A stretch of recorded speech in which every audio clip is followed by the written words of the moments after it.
Hello everyone. आज हम लोग सिस्टमिक माइक्रोबायोलॉजी शुरू करने वाले हैं और आज हम लोग दो बैक्टीरिया के बारे में पढ़ेंगे, Streptococcus and staphylococcus.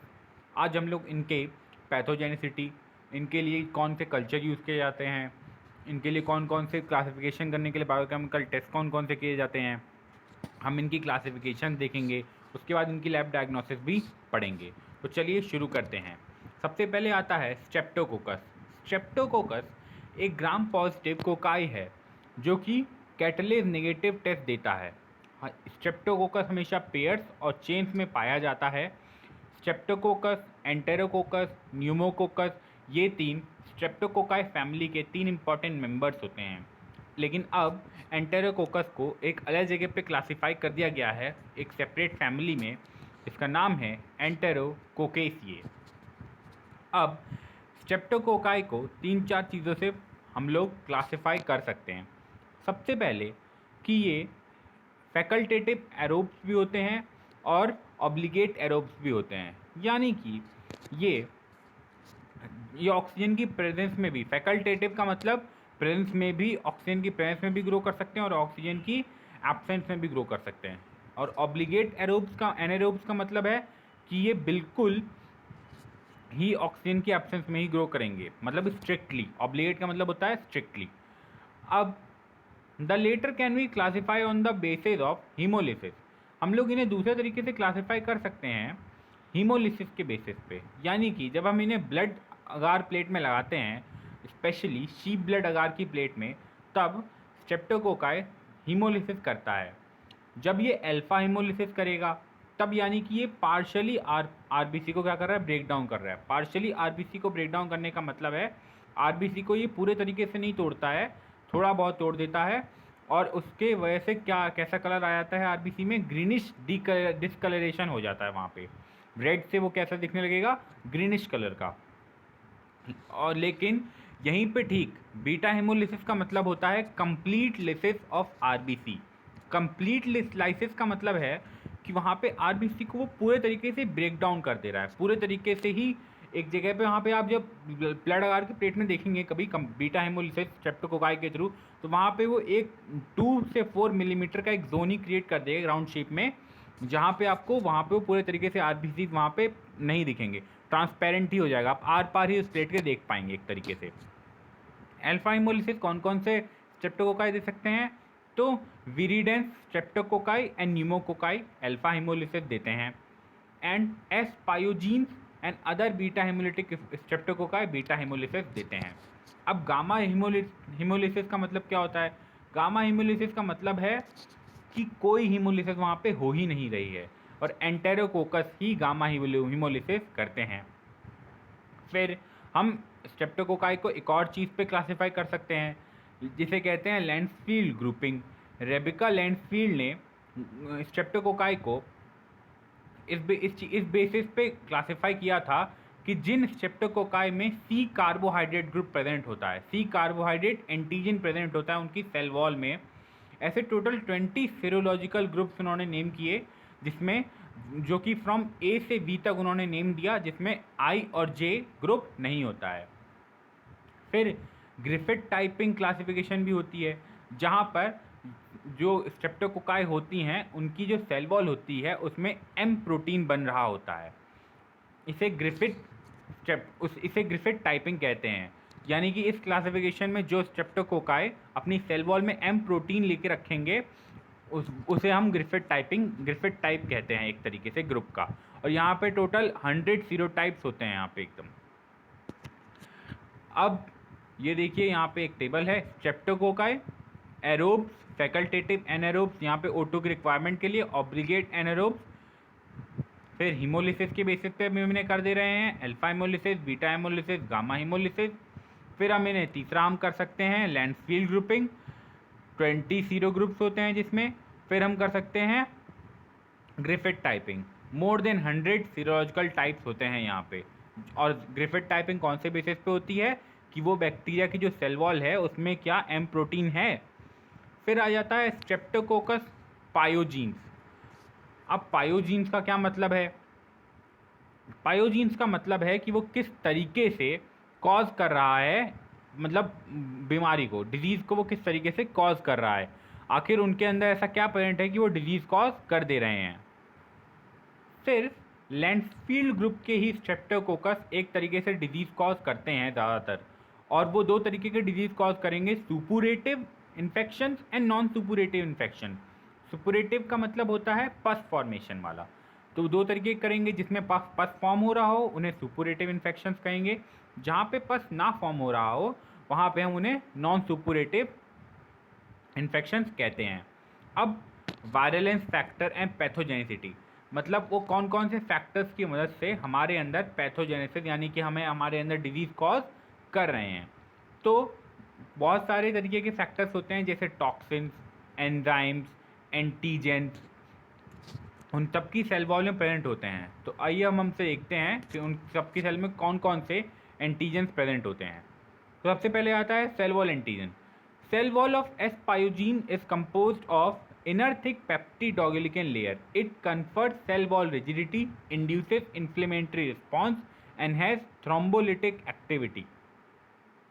Middle layer of group scientific C carbohydrate antigen, outer layer of protein called lipoic acid helps in adhesion.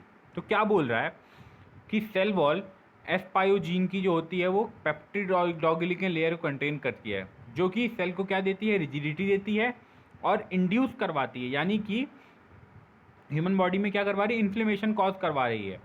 फिर सेल वॉल एंटीजन में यहाँ पे लिपोटिकोइक एसिड भी प्रेजेंट होता है, जो कि एडेशन में मदद करता है, यानी कि जो सेल को हमारी बॉडी से कौन एडेयर कर रहा हो, कौन जोड़ रहा होगा, लिपोटिकोइक एसिड।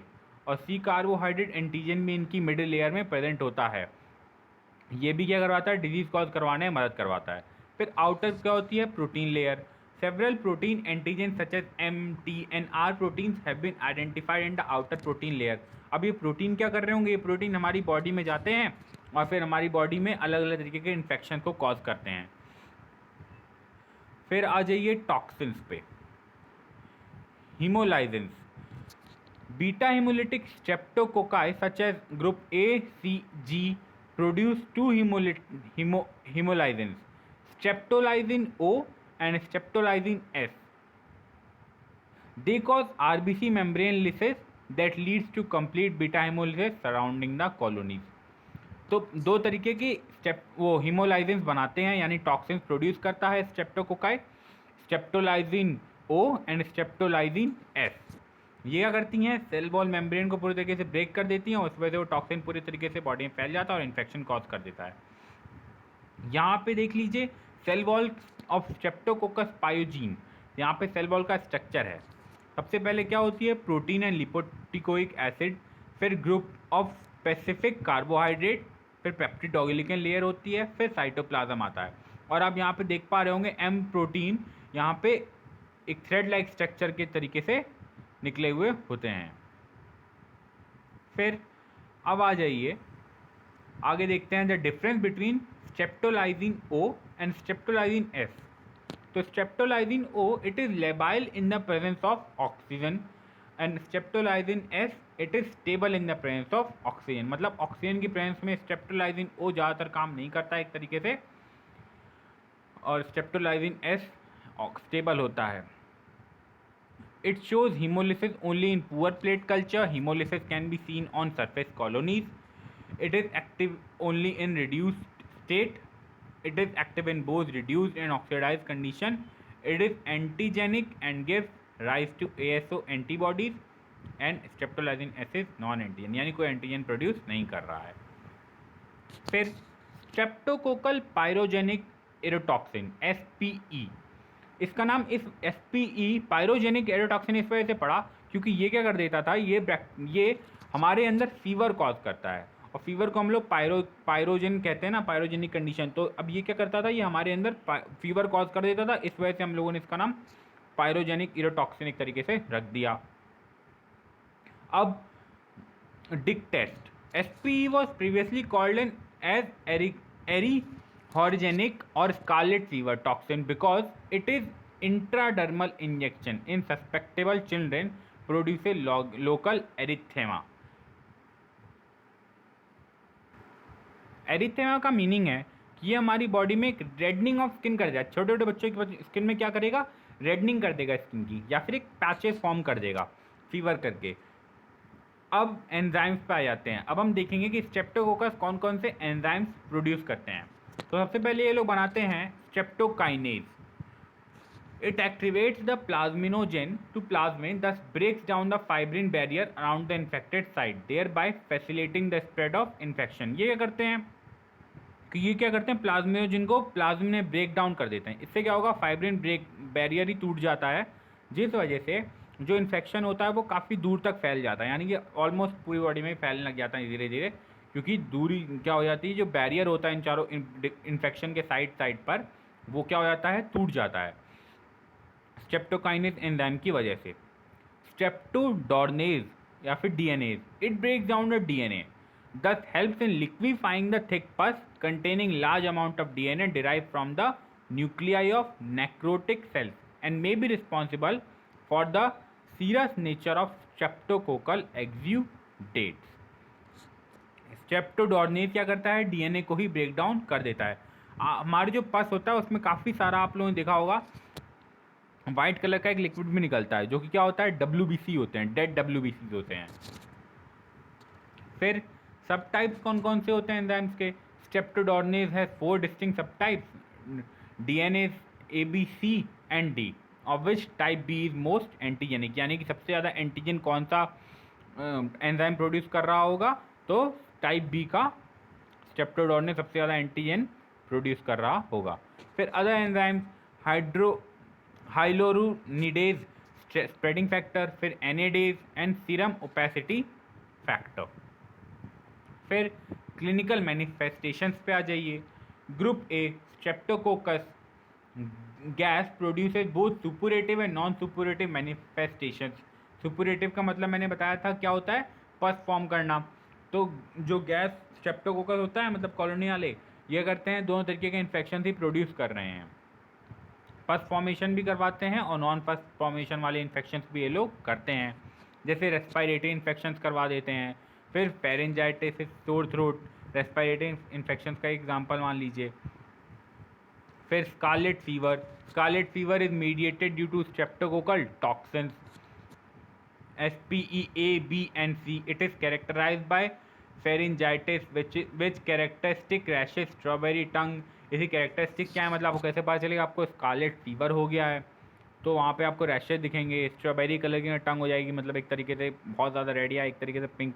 फिर रैश इन स्किन फोल्ड्स कॉल्ड पैशियाज लाइन्स। फिर skin and soft tissue infections होते हैं, जैसे इम्पेटिगो हो जाएगा, जो कि आपके स्किन के ऊपर आपको सुपरफिशियली दिखने लग जाता है, नोज़, माउथ एंड लेग्स पे। फिर सेल्यूलाइटिस, जो कि स्किन में सबक्यूटेनियस टिश्यूज़ में होता है। फिर डीप सॉफ्ट टिश्यूज इन्फेक्शंस क्या क्या होते हैं, नेक्रोटाइजिंग फैसाइटिस, फिर बैक्टीरियमिया। फिर उसके बाद में ये देखिए, ये एक आदमी का हाथ है जहाँ पे नेक्रोटाइजिंग फैसाइटिस ऑफ हैंड हो गया है उसको। फिर नॉन सुपरेटिव कॉम्प्लिकेशंस क्या क्या होती हैं, streptococcal antigen show molecular mimicry with human antigens. ये क्या करते हैं, ह्यूमन के जो एंटीजेंस होते हैं उन्हीं के जैसा एक और मॉलिक्यूल एक तरीके से फॉर्म कर देते हैं, मिमिक कर देते हैं, मतलब उन्हीं के जैसा दिखेगा नहीं तो उन्हीं के जैसा काम करने लगेगा। इस वजह से क्या होता है, हमारी बॉडी पहचान नहीं पाएगी और इफेक्ट कर देंगे हमारी बॉडी पे वो लोग, और हमारी बॉडी उनका जो इम्यून सिस्टम होगा वो उन्हें किल भी नहीं कर पाएगा जल्दी पहचान के। फिर ये हम नॉन सुपरेटिव कॉम्प्लिकेशन में हम कैसे कैसे हमें एक्यूट र्यूमेटिक फीवर दिख जाएगा, पोस्ट स्ट्रेप्टोकोकल ग्लोमेरुलोनेफ्राइटिस दिख जाता है, ग्लूनेट पसरियासिस दिख जाएगा, रिएक्टिव आर्थराइटिस दिख जाएगा। फिर अब आ जाइए, हम लोग अब पढ़ेंगे लेबोरेटरी डायग्नोसिस। लेबोरेटरी डायग्नोसिस का सबसे पहला स्टेप होता है स्पेसिमेन कलेक्शन एंड ट्रांसपोर्ट।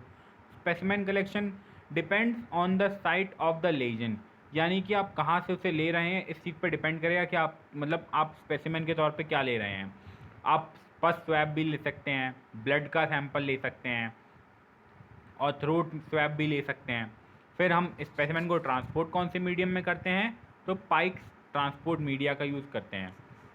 फिर सेकंड स्टेप होता है लैब डायग्नोसिस का डायरेक्ट स्मीयर माइक्रोस्कोपी।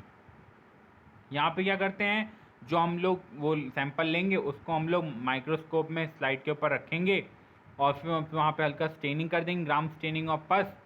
फिर उसके बाद हम उसमें क्या देखेंगे कि वहाँ पे आपको पॉजिटिव कोकाई दिख जाएंगे 0.5 से 1 माइक्रोमीटर इन चेंज, और आपको पता चल जाएगा वहाँ पे उनको स्ट्रेप्टोकोकस इन्फेक्शन है। कल्चर हम किस में करते हैं, तो S pyogenes is fastidious does not grow on MacConkey agar and basal media like nutrient agar और पेप्टोन वाटर ब्रॉथ। ये मैकोंकी पे, न्यूट्रिएंट अगार पे और पेप्टोन वाटर ब्रॉथ पे ग्रो नहीं करता है, एस्पायोजीन इन पे ग्रो नहीं करता है। It grows only in media enriched with blood, serum और कार्बोहाइड्रेट। तो अब ये सिर्फ ब्लड अगार, सीरम अगार, मतलब जिस वो ब्लड अगार में ही ग्रो करेगा मैक्सिमम, जिसमें सीरम और कार्बोहाइड्रेट मिला हो, तो मतलब उससे काफ़ी अच्छी इनकी ग्रोथ दिख जाती है। फिर blood agar colonies are small 0.5 से 1 मिलीमीटर की होती हैं। पिन पॉइंट कर सकते हैं circular semi transparent low convex with a wide zone of beta haemolysis. जब आप बैक्टीरिया को ब्लड अगार में रख देंगे तो ये क्या करेंगे, एक 0.5 से 1 मिलीमीटर का एक जोन, सर्कुलर शेप का एक जोन बना देंगे अपने चारों ओर। इससे क्या शो हो रहा होगा कि यहाँ पे क्या हुई है, बीटा हिमोलिसिस हुई है। यानी कि आप वहाँ पे देखेंगे तो ब्लड अगार में से उतना ब्लड अगार वहाँ पे एक तरीके से गायब ही हो जाएगा। यह कर देंगे आरबीसी का पूरे तरीके से ये ब्रेक डाउन कर देते हैं और वहाँ पे एक ट्रांसपेरेंट सा एरिया फॉर्म हो जाएगा उस प्लेट में ही। अब आप उस प्लेट के आर पार दिख जाएगा उतने से दूरी में जहाँ पे वो बैक्टीरिया प्रेजेंट होंगे, वहाँ पे बीटा हेमोलिसिस हो चुकी होगी पूरे तरीके से, और वहाँ पे आपको एक बिल्कुल ट्रांसपेरेंट एरिया दिखेगा, वहाँ पे आपको एक तरीके से ब्लड अगार दिख ही नहीं रहा होगा। फिर liquid media can be use such as glucose और सीरम ब्रॉथ और brain heart infusion broth. Growth appears as granular turbidity with powdery deposit.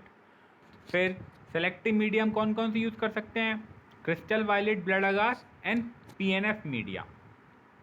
Selective medium इसलिए यूज़ करते हैं स्पेसिफिकली इन्हीं के लिए, जैसे कि हमें जल्दी कुछ पता लगानी होती है तो हम सेलेक्टिव मीडिया का यूज़ कर लेते हैं ताकि हमें पता रहे स्पेसिफिक ये इसी में काम करेगा, तो हम लोग चेक कर लेते हैं जब हमें पहले से कोई चीज़ पता होती है तब। फिर ये देखिए बीटा हेमोलिसिस जब हो जाएगी तो आपको कोकाई के देख रहे हैं यहाँ पे आप लोग, यहाँ पे ट्रांसपेरेंट से उन्होंने जहाँ पे आपको कुछ को बैक्टीरिया नहीं दिख रहे होंगे वहाँ पे आपको रेड रेड पूरा पूरा एरिया दिख रहा है, ब्लड अगार दिख रही है, पर जहाँ पे देखिए कोकाई हैं वहाँ पे आपको उनके चारों ओर एक तरीके से बिल्कुल ट्रांसपेरेंसी नज़र आ रही होगी, तो इसी को कहते हैं बीटा हेमोलिसिस। ये क्या करते हैं अपने चारों ओर में एक तरीके की बीटा हेमोलिसिस कर देते हैं, जिसकी वजह से यहाँ पे जो अगार होता है पूरे तरीके से हट जाता है, आरबीसीज का ब्रेकडाउन हो जाता है। फिर बायोकेमिकल टेस्ट फॉर आइडेंटिफिकेशन। अब कौन कौन से बायोकेमिकल टेस्ट देता है ये, तो सबसे पहले ये देता है, ये कैटालेज टेस्ट नहीं देते हैं। Streptococci are catalase negative. This test differentiate them from staphylococci. अगर हमें स्ट्रेप्टो और स्टेफाइलो के बीच में डिफरेंस पता लगाना हो तो हम कैटालेज टेस्ट कर देते हैं। अगर वो पॉजिटिव हो गया तो फिर वो स्टेफाइलोकोकाई है, क्योंकि स्ट्रेप्टोकोकस कैटालेज निगेटिव होते हैं, वो कैटालेज टेस्ट नहीं देते हैं। फिर आ जाता है bacitracin sensitive testing.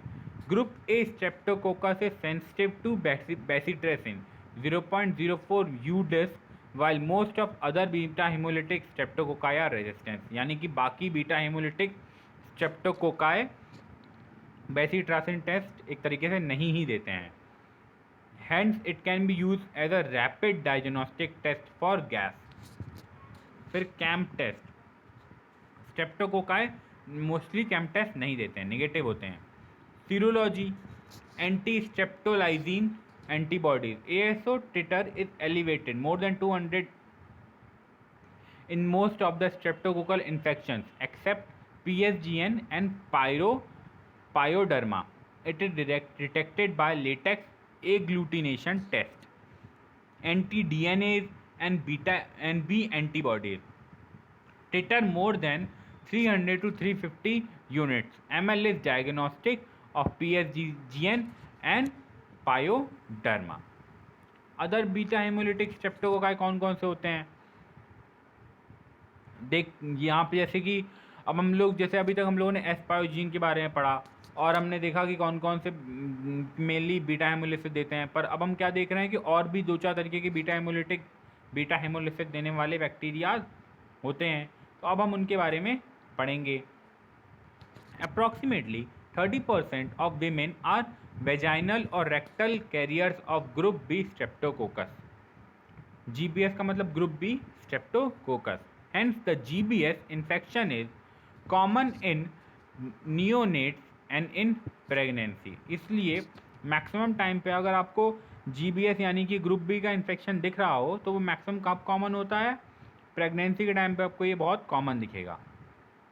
Major cause of neonatal sepsis and meningitis कौन है? ग्रुप बी स्ट्रेप्टोकोकाई ही मेजर कॉज होते हैं किसके? मेनिंजाइटिस के।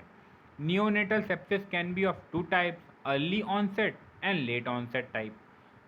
फिर group B streptococcus has a capsular polysaccharide which can be typed into 9 serotypes. Group B streptococcus के पास में कैप्सूल होती है जिसके ऊपर मतलब पॉलीसैकेराइड की कैप्सूल होती है जिनको हम 9 सीरोटाइप्स में डिवाइड कर सकते हैं। अब इनकी लैब डायग्नोसिस क्या होती है? सबसे पहले स्ट्रेप्टोकोकाई कैटालेज नेगेटिव होता है but exhibits the following biochemical properties that differentiate it from group A Streptococcus.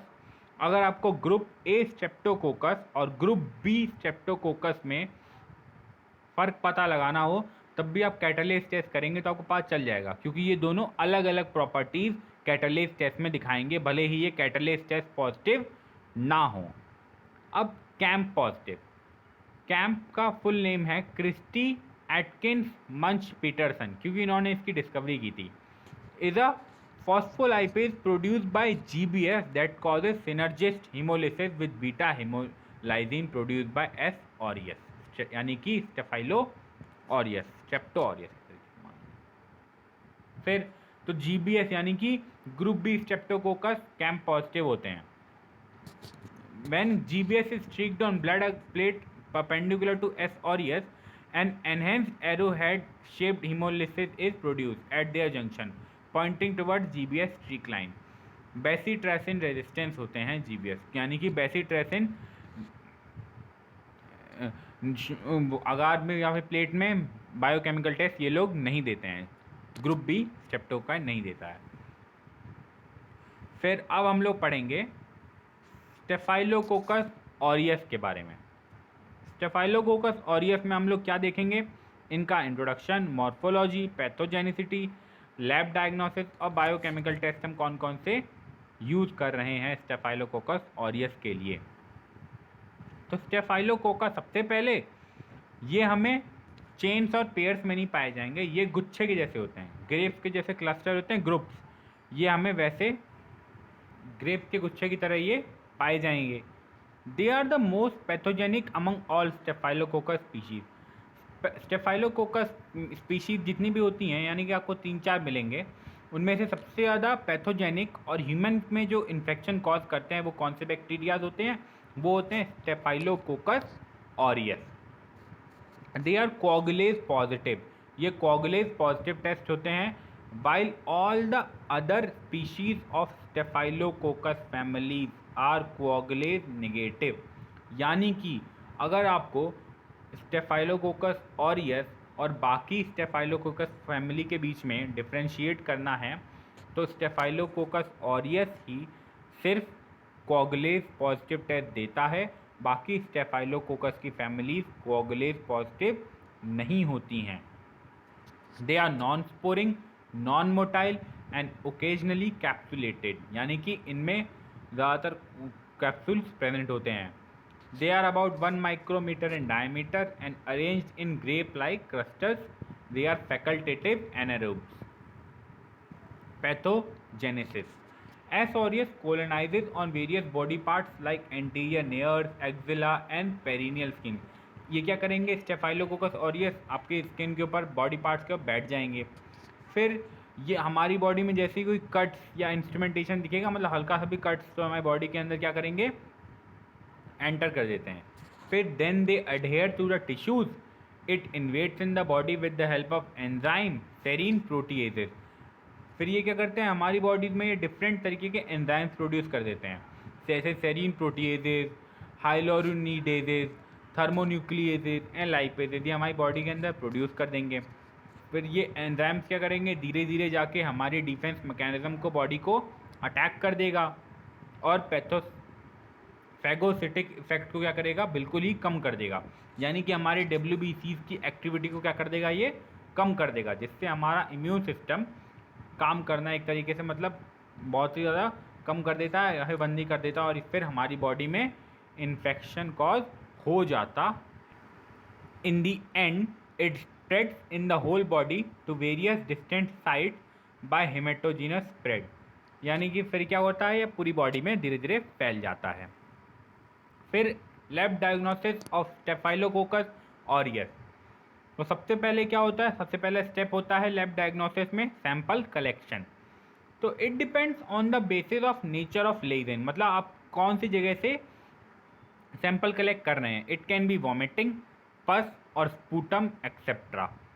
फिर हम क्या करते हैं, second step, direct smear microscopy. Gram positive cocci in clusters and पस सेल्स कैन बी सीन।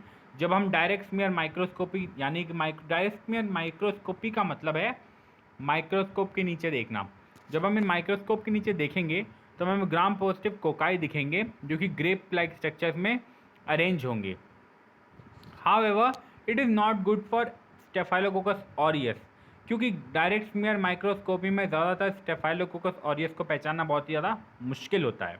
तो इसीलिए हम पहले इन्हें कल्चर करते हैं। कल्चर किस में करते हैं, ब्लड अगार में। In this the staphylococcus aureus do beta hemolysis, best observed in sheep blood agar. फिर मैकॉन्की अगार में भी हम इन्हें कल्चर कर सकते हैं। मैकॉन्की अगार में ये कैसी कॉलोनीज बनाएंगे, small pink colonies are produced due to lactose fermentation. जब आप इन्हें मैकॉन्की अगार में प्रोड्यूस करेंगे तो आपको स्मॉल पिंक कॉलोनीज दिखेंगी। क्यों, क्योंकि ये क्या कर देते हैं, लैक्टोज का फर्मेंटेशन कर देंगे मैकॉन्की अगार में। मैकॉन्की अगार एक डिफरेंशियल अगार होता है और ये स्टेफाइलोकोकस ऑरियस क्या कर देता है, लैक्टोज का फर्मेंटेशन कर देता है मैकॉन्की अगार में, जिससे हमें पिंक कलर की कोकाई की, यानी कि स्टेफाइलोकोकस ऑरियस की कॉलोनीज नज़र आती हैं। फिर हम लोग स्टेफाइलोकोकस के लिए एक सेलेक्टिव मीडिया का भी यूज़ करते हैं, जैसे कि mannitol salt. It contains nutrient agar with 7.5% NaCl and phenol red as an indicator. All Staphylococcus can grow in mannitol salt. However, S. aureus gives a yellow-colored colonies due to mannitol fermentation. सारी की सारी staphylococcus family के जितने भी cocci हैं वो सब इसमें ग्रो करते हैं, लेकिन स्टेफाइलोकोकस कैसी कॉलोनीज बनाता है, येलो कलर की डिस्टिंक्ट कॉलोनीज फॉर्म करेगा।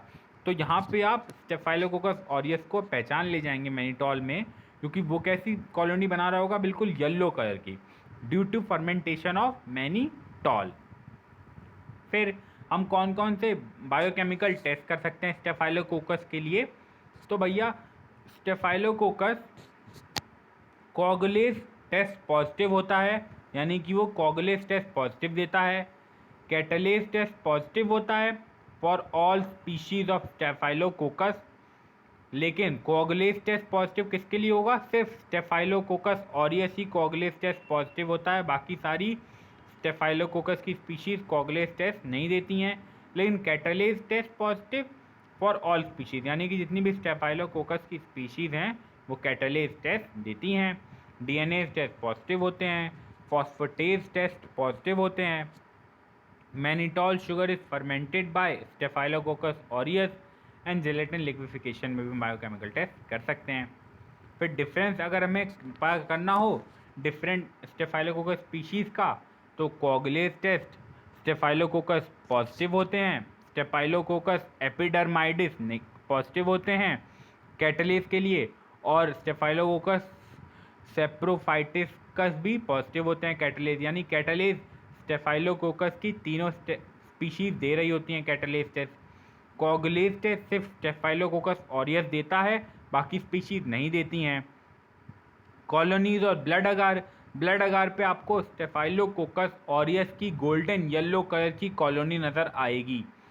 और स्टेफाइलोकोकस एपिडर्माइडिस की वाइट कलर की कॉलोनी दिखेगी और स्टेफाइलोकोकस सेप्रोफाइटिकस की वाइट और येलोइश कलर की कॉलोनी नज़र आएगी।